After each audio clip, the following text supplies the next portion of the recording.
One of the necessary yet challenging beliefs to grasp is hell. Outwardly, belief in hell may seem easy. Those who readily accept the existence of hell don't think much about it.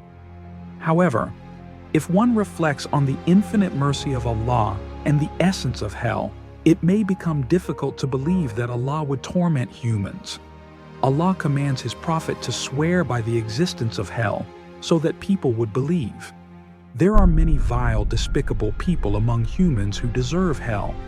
When we accept that humans can be unimaginably vile and base, it becomes easier to understand the necessity of hell. Some struggle to believe this because they naively see everyone like themselves. They cannot imagine for others the vileness they cannot imagine for themselves. But the Quran warns about such despicable people, stating, "They are the enemy, so beware of them. May Allah destroy them. How are they deluded?" Surah Al-Munafiqun, verse 4. There are people from whom you can expect anything. One must stay away from them, even flee from them. The merciful and compassionate Allah curses them. The Quran says, "May Allah destroy them," to describe their ugliness. Observing the atrocities in the world, we see that some people are more savage and ruthless than wild beasts. Would a human play football with a human head? Would a human kill a child? Would a human eat human flesh? Witnessing such crimes, we recognize that some people are beyond vile. The real skill is identifying such criminals in advance and understanding which ideologies foster such heinous acts. When a person, despite clear evidence, turns away from Allah and spirituality, becoming an enemy of Allah, it signifies their baseness. One condition for the perfection of faith is the certainty that the enemies of Allah are vile and despicable.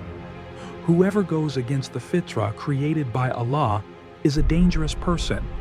Their soul is sick, and this sickness is contagious.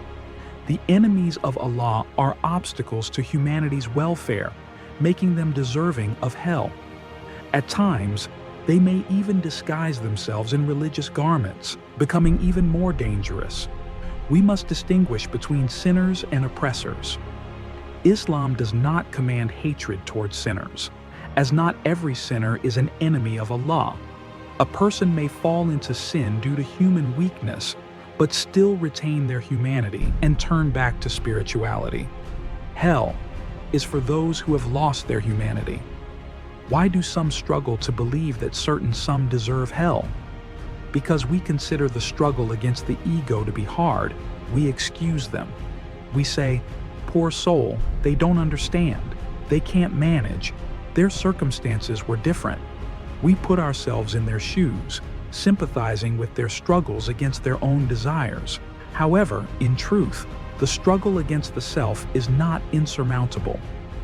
Why have we previously considered the struggle against the self so challenging, while now we claim it is manageable? The key lies in how one approaches the battlefield of this struggle. If one enters the struggle through the door of obedience to Allah's messengers, the task becomes easier. Those who cannot submit to Allah's chosen ones can neither obey Allah nor overcome their base desires. Obeying Allah's chosen ones is easy because a sound-hearted person feels harmony with the prophets and loves them deeply. But someone with a sick soul cannot feel this harmony. Even if they feel it, they suppress their heart's voice because they don't want to obey someone like themselves. The prophets chosen by Allah embody all human virtues in their most perfect form. Therefore, a person inclined towards humanity and spirituality loves and respects them. An arrogant person looks at them with anger.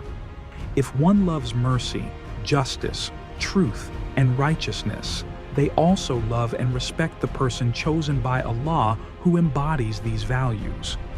If someone does not love or respect the prophets, it means they do not love the values they represent. This obstinacy makes them deserving of hell. A person who becomes an enemy of Allah and His prophets is guilty not because they dislike certain individuals, but because they reject humanity itself. Given the opportunity, such a person would commit unspeakable crimes, cannibalism, child murder, and other atrocities. Hatred towards them is hatred towards inhumanity. A person flees from what they hate, and as a result, a faithful person flees from inhumanity. Another characteristic of a believer is their love and affection for Allah's friends. More about this in the next episode.